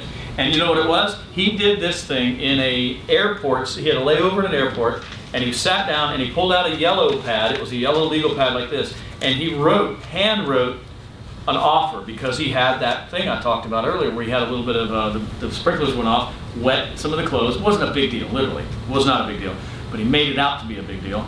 And he took advantage of the opportunity and wrote this thing out on a yellow legal pad, literally like this. And I'm telling you, you saw this thing. If you guys make sure I got your email address, I'll send this thing to you. It's genius, but it's way ugly. It's really bad. Like he's got scribbles, and he's got arrows over here. I meant to say this. There's boxes here and little check marks, and then another. There's a lot of little scribble outs. I think he even did more on purpose. And he took that and he got it printed on yellow paper, and he sent it out to his customers, and it was huge. It was huge. So, and a lot of his customers, by the way, are very sophisticated men that buy expensive clothing. How and did he it wears fly suits. with them? Pardon me? How did that fly with his customers? It was huge. It was huge. It was the most successful campaign he'd ever done. See, Bill's not a sophisticated guy. If you talk to him, he's a homegrown kind of guy. He's Bill. He's a really cool guy, but he's not sophisticated in the slightest. A lot of his customers are. But he did this kind of campaign. He has to think, if he thought, well, it won't work because they're like me, it won't work. Or if he thought the opposite. You're not your customers. You can't necessarily always think exactly like your customers, or that it's you. Oh, that wouldn't work on me, so I'm not going to do it. Remember, your opinion doesn't matter. Neither does mine. Neither does your brother, your cousin, your uncle, your neighbor, your coworker, the guy down the street, or the guy across in the same shop that does the same thing. Those opinions don't matter. The opinion that matters is one accompanied by money. And I'm not trying to be money grubby here. That's not my point. That's the earmark of business. That's right. That's how we keep count. That's right. And so anyway, he says there. Let me see. He's put it on here. There's a 5-page handwritten letter on yellow legal pad. This went to my very best customers: lawyers, doctors, judges, presidents of multi-million-dollar companies, and the response was phenomenal. I pulled this off of Bill's info, by the way. There was obviously more than just the writing on the 5-page letter on the paper. But it used all the techniques we've been talking about in the letter. I'll send it to you if you want. Just shoot me an email. I'll be happy to send it to you. When you see it, you're going to laugh. You're going to go, this couldn't possibly work. And it worked real well. Like I said, he even won a national award over it as well. But you cannot think that you are your customers and your likes and dislikes are exactly what the other guy's going to think too. I was taking on a client not too long ago who had a construction business in Telluride, Colorado. And he had all these high hopes, and he was, we were going down the path, and he gave me the retainer, and I wrote the copy for him, and all of a sudden everything stopped. He saw the ad that I produced, and he didn't want to do it. Now keep in mind, this was a guy that had been running the same ad over and over and over for like 14 years, and when I asked him, how's your response level, he said, I never got a single response. But he ran the same ad over and over for 14 years and never changed a thing. I completely changed it around to one that would absolutely pull and be compelling. He didn't want to do it. Why? Because this. I wouldn't read that ad ever, I would probably even tear up the publication, throw it out if I had to read that ad, if it was in front of me. There's no way I'd read it. Well, you're not your customer. No, they're all like me. No, they're not. I mean, back and forth, back and forth. I'm done. I fired him as a client. We have to move on because it's not going to work with someone like that. He's too closed down. You know, and admittedly, his stuff never ever worked. He told me that from the beginning. Even in this back and forth we were doing, he still told me my stuff never works. But that won't work because that's not me. Do you follow what I'm saying? He locked himself out. He's not a client anymore. Was your friend with the clothing store millionaire, thousandaire, one of those air? Is he? Yeah. Yes, he is actually. And I asked you that Very to say successful. this. I asked you that to say this. What fly with him may not fly with one of us. Trying to do the same things. Mm-hmm. For example, here on the island, the highest hotel end is really Ritz-Carlton. I dare not try such. Mm-hmm. To them, I would be discrediting their character, reputation, slash, you know, all those kind of stuff. So I'm saying that work with his friends because they know him. Mm-hmm. They know he may not dress like us, but he know what to provide for us. Mm-hmm. Daphne dare not try that Ritz-Carlton. You're trying to do the same thing Ritz-Carlton does, you mean? Or? No, I mean, I'm saying there are certain things that can fly with some people, and you do the same thing. Well, Daphne, there's no doubt that you need to look at who your market is and appeal to them. That's the number one hallmark of marketing. You've got to figure out who your client base is and then talk their language. In fact, to expand upon that just a little bit, which I see the hour, so we got to start really rolling. But when we do a marketing campaign, like let's say we're going to do an overall marketing campaign, and we decided that a multi-step campaign, like we've been talking about, direct response, let's say, as an example. Although can you work in broadcasting, you can work in print media, whatever. And we decided that we have two market segments. One is, let's say it's all female, but one is a market segment of maybe 18 to 34 women, and then the 35 to 54-year-old women. Two market segments, right? The essence and the body copy of our marketing, of our ad, let's say, or our newsletter, or our letter we're going to send out, whatever, might be essentially the same because we're selling the same product, same service, whatever. But because we're dealing with two different ones, we may want to mix it, change it just a little bit, not the whole thing, but the initial phases. Like the first sentence or two might want to say something a little bit different to appeal to that 18-year-old girl, that 22-year-old girl versus the 44-year-old girl. For example, I don't know, let's say we're selling something and in there we make reference to a singer, and we want to reference a singer they all know about. Well, again, the body copy is going to be the same, but instead, in this one, we're going to talk about maybe, I don't know, Jill Scott or some singer, Beyonce, someone now. And in this one, we may want to, she's older, 54, let's say, maybe it's Barbara Streisand. You follow me? We're just going to, it's not much changes, but you're going to want to target that person to talk their language, because nothing gets through quicker and better than if they look at something, or they hear an ad on the radio, or they read something, or they get a piece in the mail, and as soon as they look at it, they go, that's me. They're talking to me. That's why copywriting is so powerful. So powerful, because they immediately pay attention. Khalid, yes? I wanted to say something that I saw that sometimes the way to do marketing is they use the term guerrilla marketing. It's to do advertising in a provocative way or not orthodox, and sometimes it works, and just to. I'm not sure what it is. Area marketing, you mean? Guerilla. I don't know what that is. Guerrilla. Oh, guerrilla. No, Guerrilla marketing. No, guerilla, it's a Spanish word here. Okay, yeah. I'm going to go off camera just a second. Oh, guerrilla. Yeah, guerrilla. Marketing, Yeah, yeah. Guerrilla marketing, yeah. Yeah, that actually, the books were written, it's a series of books written by J. Conrad Levinson. He's done work with Chet Holmes, etc. And he, it's like grassroots. You know that term, grassroots? You guys know that term, right? It's like getting out there and doing things like, I used to be in the real estate business for many years, 19 actually. One of the things I used to teach people to do is get a bunch of business cards, says I buy houses on the business card. And you obviously want to hand them out everywhere, but you can also go to the library. I've heard people do this. No, I wouldn't do it, but I've heard people do this. But you can go to the library and find all the books on real estate, on buying, selling, leasing, whatever real estate, and slip your card in between all those. Oh my God. right? Or go to the Office Depot or Staples. No, again, I wouldn't do it, but you go to the Office Depot or Staples, and now it's all on discs, but they used to sell the packs of the actual packs of documents that you can pull out and you fill in the blanks, right? Well, they're in like little plastic sleeves, right? Well, you could also take a little etchy sketch, a little knife, and cut a little bit of slit at the top, slip your card down in there, and then when they buy the thing, they open it up, get it home, and your card pops out. It's like, oh wow, they're endorsing them, right? That kind of stuff is guerrilla marketing, right? Putting it out there, you know. You'll see signs all over the island that says Zoom Zoom Caribbean Massage, right? You've seen those, right? That's classic guerrilla marketing. Handwritten with a magic marker, you know, stuff. And pulls better than, you know, the really fancy ones. But yes, guerrilla marketing is very, very popular. In fact, Jay Conrad Levison, I think the guy's written like 42 books on the topic that you're talking about. One of the speeches I saw him do was, he said, classic guerrilla marketing is this. He says, 3 shops all selling basically the same thing.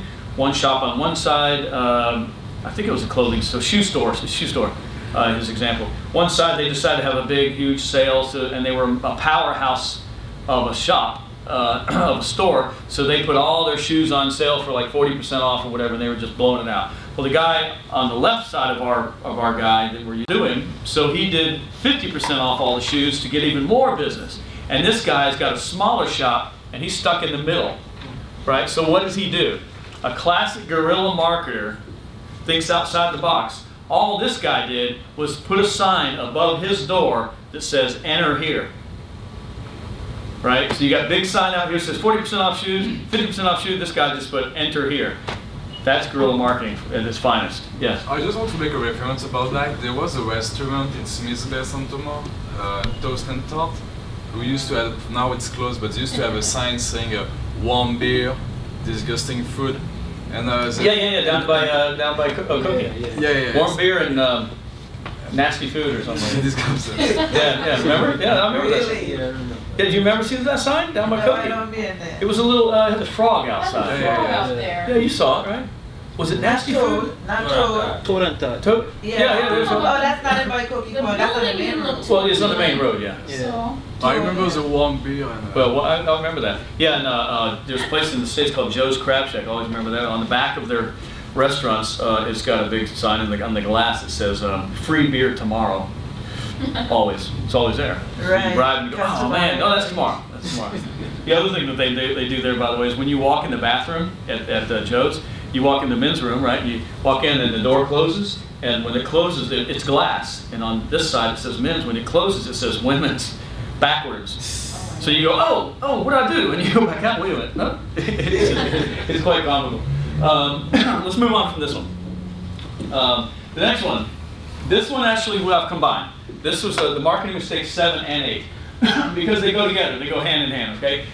So marketing mistake number 7 is working in your business, not on your business, and then also not realizing the overall importance of marketing.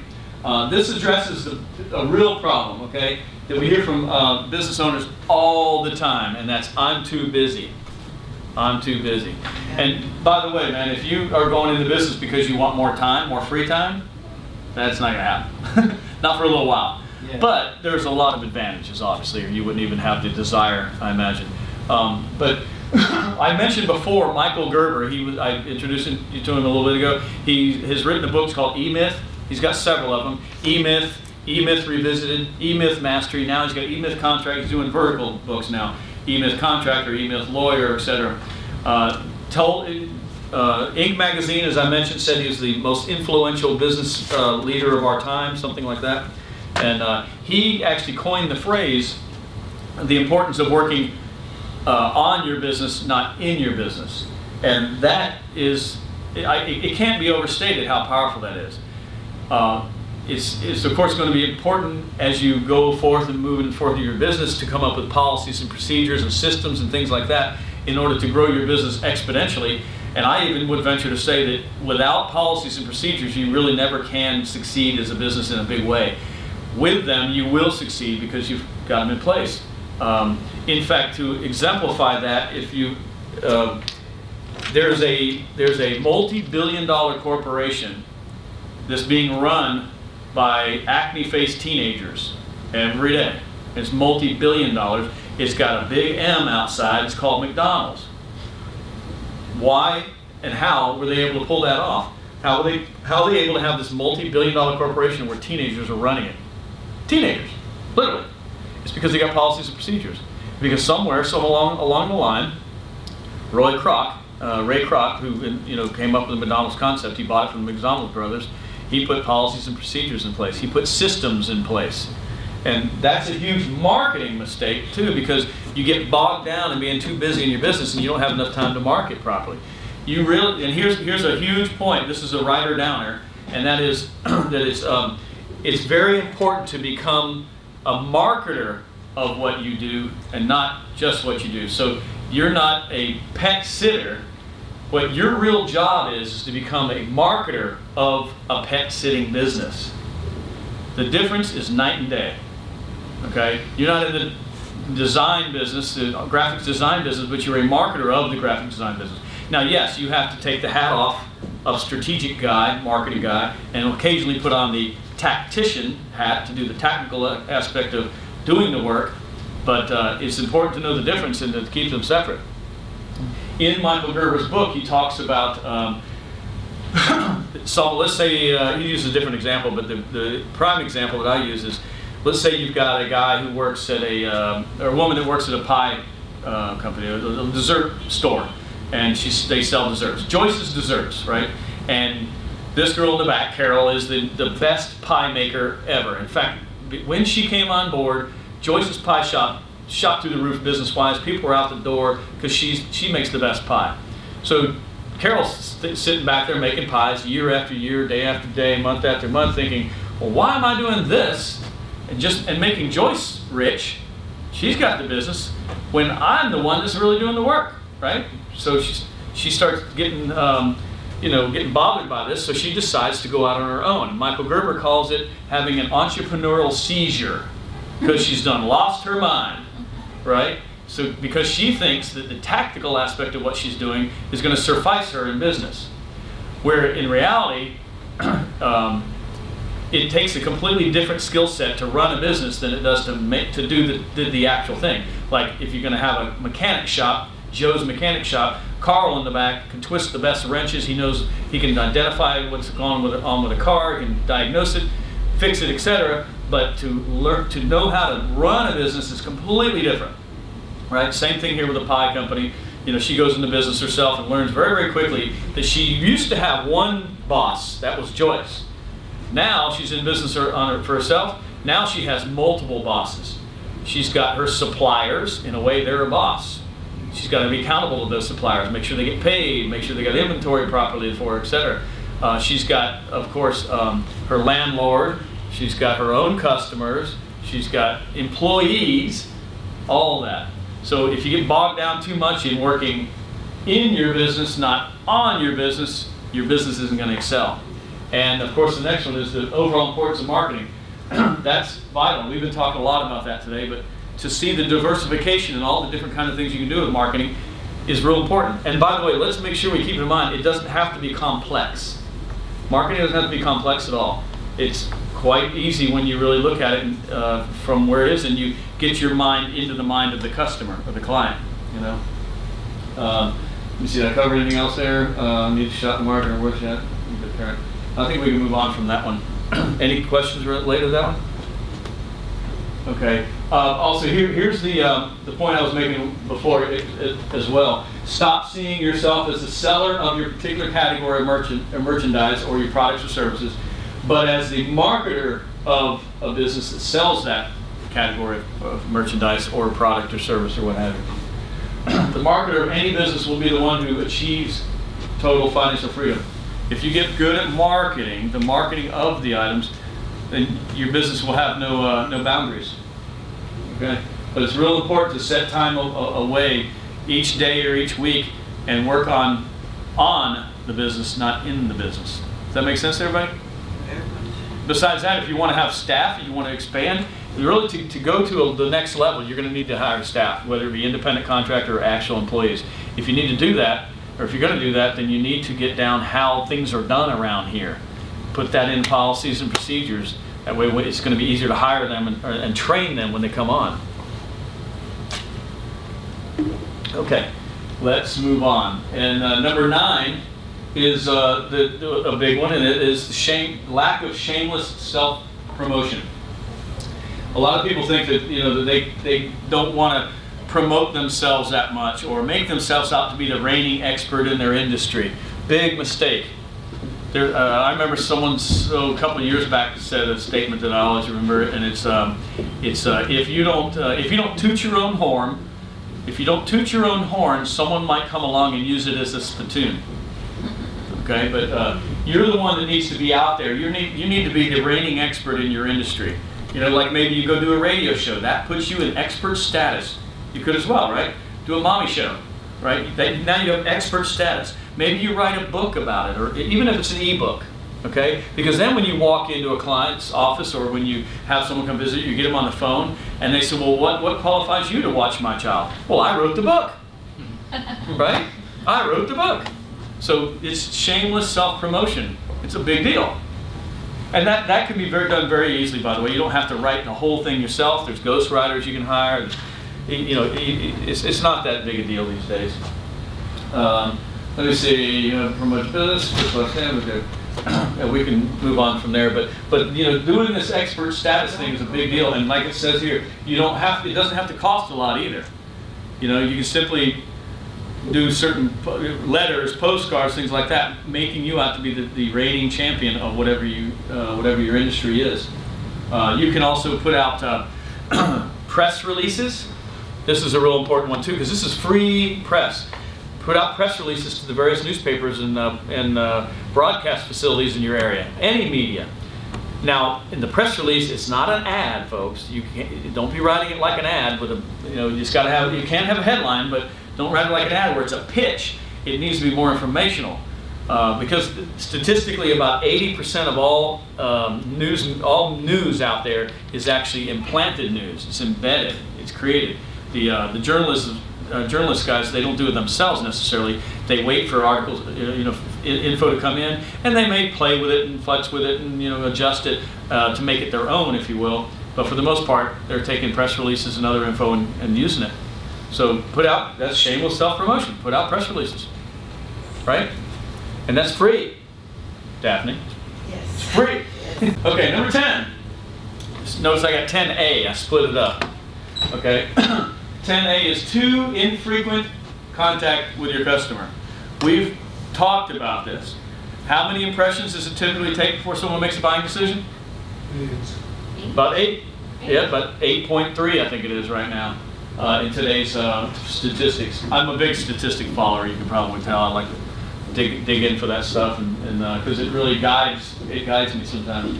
But like it says, now I just told you that referrals and lost customers are the second and third easiest customers to get into your stores or into your business or to get your products and services. But if you haven't guessed, your present customers are the first ones. So you need to stay in contact with those present customers over and over and over, even if they're buying from you already. Like Daphne, you could do a newsletter.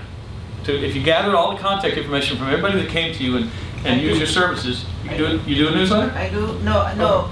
But I make sure I get the email address, Perfect. even if I can't get a phone number. Perfect. Yeah, and a newsletter is no big deal. It doesn't have to be a pitch. It can be, one of the most successful newsletters I've seen, that's not a big deal. And I plan to do a quarterly newsletter. You get one? Or? No, I plan to do a quarterly. Perfect. But one of my favorite ones is done by a colleague of mine, and he's a marketing guy as well. He actually has his dog write one of the articles in his newsletter.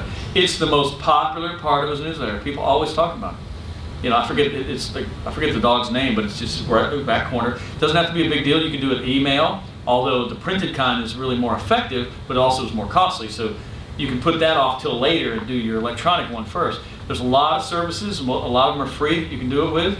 MailChimp, Constant Contact, Aweber, Infusionsoft, all these companies do it. GetResponse, there's a bunch of them.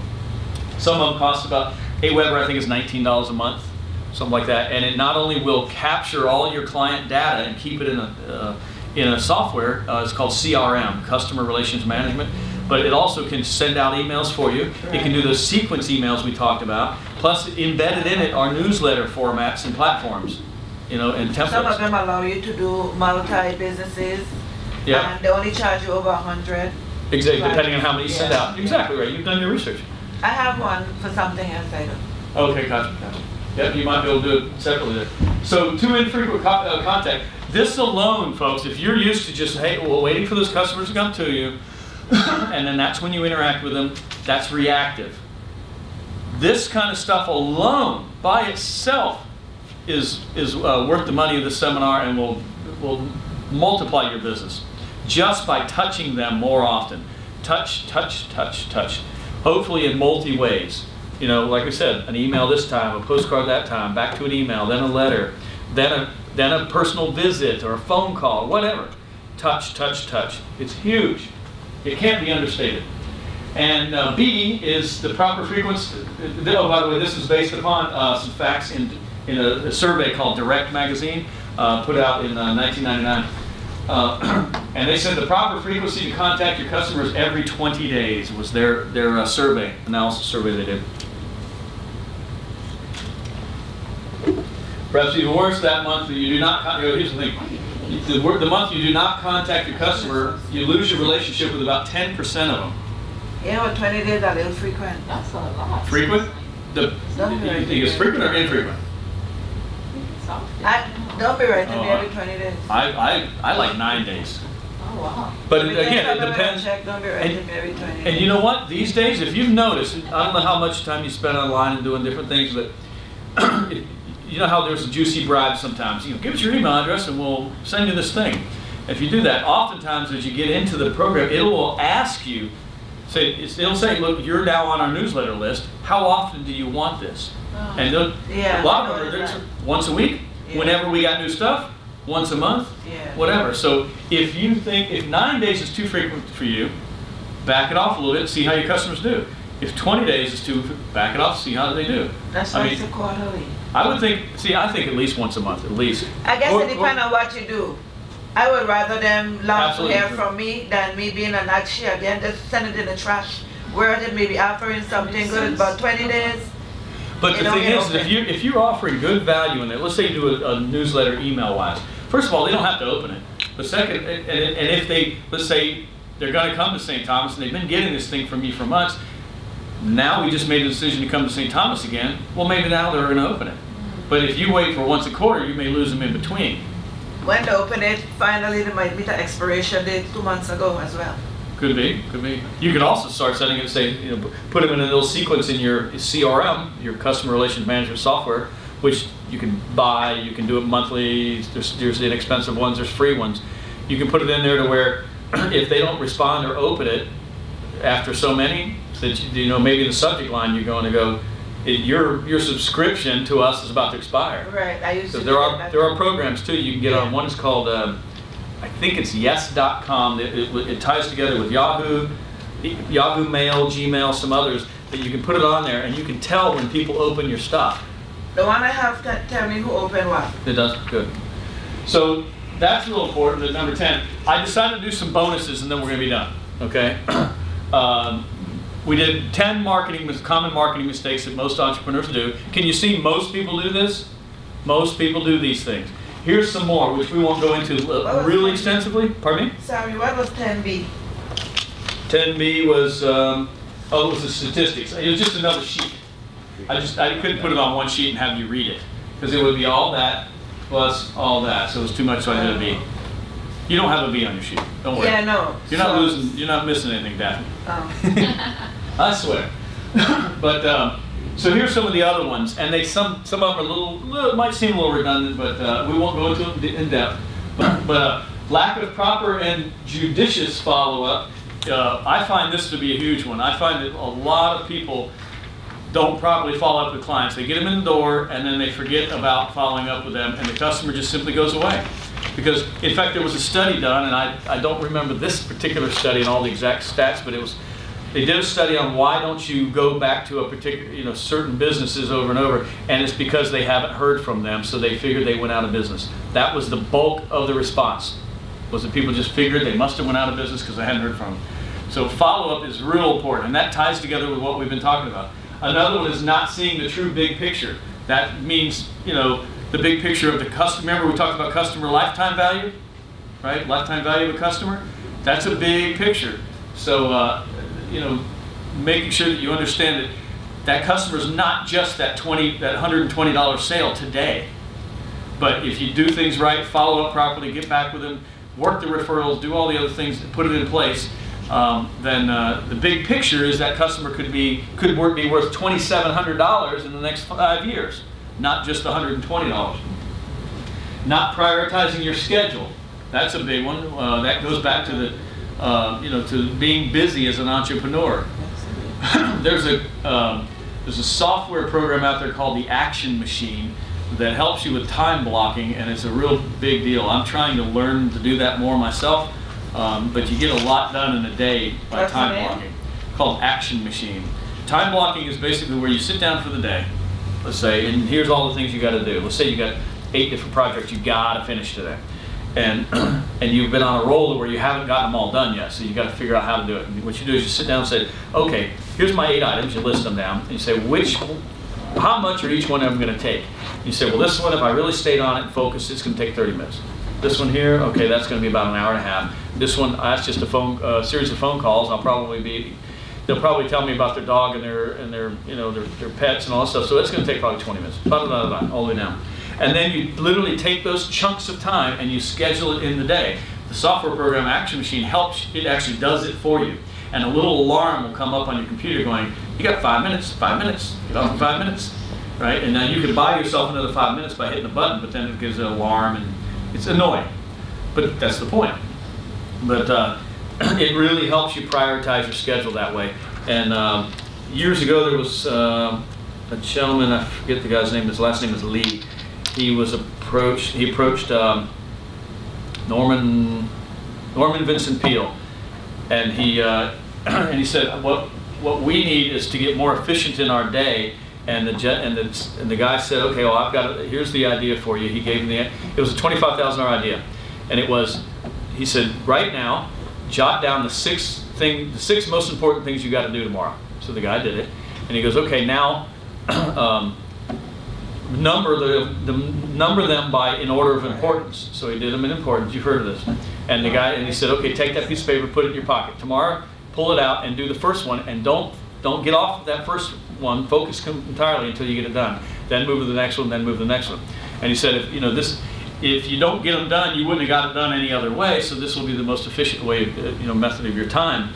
And as it turns out, the guy was enormously efficient by doing this method, simple method, but so efficient. The guy told him, just send me a check for whatever you think the idea was worth. He sent him a check for 25 grand. And this is back in like the 1940s, 30s, something like that. So 25 grand was real money.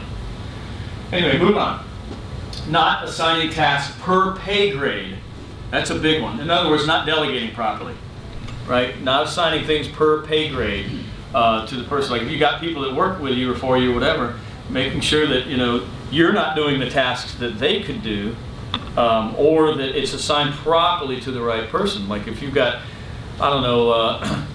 easy data entry things to do, then obviously that needs to go to the lowest person in your staff, pay-wise, not lowest, but pay-wise, versus you doing it. So that's a big time sucker, and it affects marketing as well, because remember, we're marketers of our thing, right? We're not pet sitters of our thing. We are the marketer of the pet sitting business, that kind of stuff. And then not being sought out as a trusted expert and advisor. That's a huge one, because what that does for you can be monumental for your business. And we're almost done here. And then not being sought out as the only option. One of the ways that you do become the one for the only option is become the trusted expert and the advisor. Okay, that makes sense, right? And at that point, then price is irrelevant. Price becomes totally irrelevant. And then not grasping the time cost of making sales. Okay, so you really need to look at what does a sale actually cost me to make that sale, to further it in, to get it done. What is the cost of that? Now, sometimes you're going to look at it like we talked about and said, I'm willing to lose a little bit of money in order to get that customer in the door, because then the lifetime value of the customer means I make more overall down the road. And I can't overemphasize needing to know what your lifetime value of your client is. Okay? And then getting a customer to make a sale versus a sale to make a customer. We talked about that one. I won't go into it. Okay? And then not having a strategy, a game plan.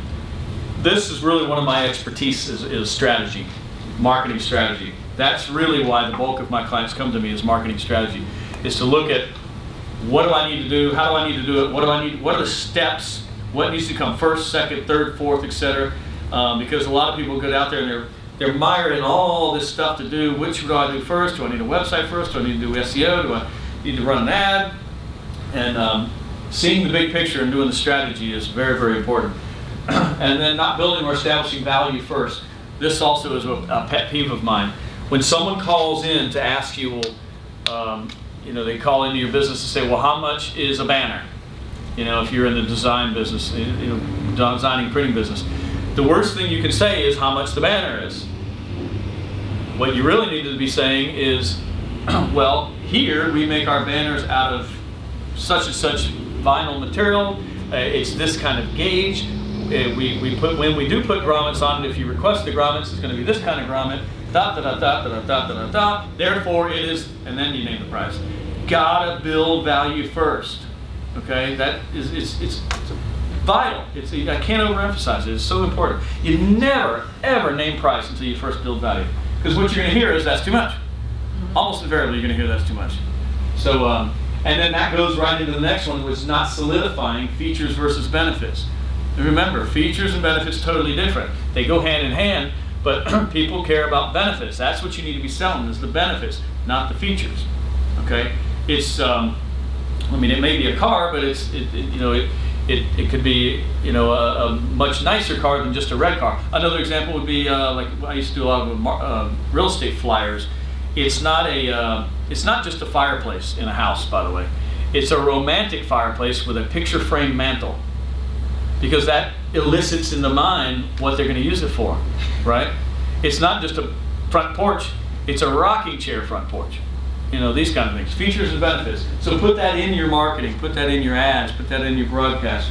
And then following the competition as opposed to being a leader through innovation. Warren Buffett is it Warren Buffett? No, Sir John Templeton. Sir John Templeton, the most successful investor of all times, he says business comes down to two things: marketing and innovation. That's it. So if you're following competition and doing what all the competitors do, pricing like the competitors price, talking about your product or service like the competitors talk about it, you're not really going to get anywhere, and you won't rise above. You need to obviously delineate what you do, come up with your USP, make sure you're innovating, and don't just follow the competition. Okay? And okay, there again, there's the book that I'm coming out with, and this would then be the time we do the discussion, but we've been doing it the whole time, and it's a little after 4, so I'm going to let you guys get out of here. That's the presentation for now, and hopefully you guys can make it here for 6 o'clock, because that's going to be. And I know there's several people coming at 6 that couldn't come earlier because of things. So, but that's really going to be real important, because everyone needs to have an internet presence. I think we can all agree on that. But the thing is if you have an internet presence and no one can find you, what's the point? I'll make this point later when we all get back together, but I liken it to this. Let's say you see someone out and about, and you befriended, you just met the person, you really like them, male, female, whatever. Could be romantic, could be just social, but you want to see them socially. And you say, hey, come on over to the house for dinner tomorrow night. They say, great, I'd love to. Yeah, we'll catch up, we'll have a great time. And then you don't give them your address. In fact, you don't even tell them what neighborhood you live in. So they're out driving around and they can't find it, right? That's without search engine optimization, tying it together with social media. That's what you're doing. You're putting a website out there without anyone finding it. So that's what we're going to be talking about 6 to 8. So I hope you guys can come back. Thanks.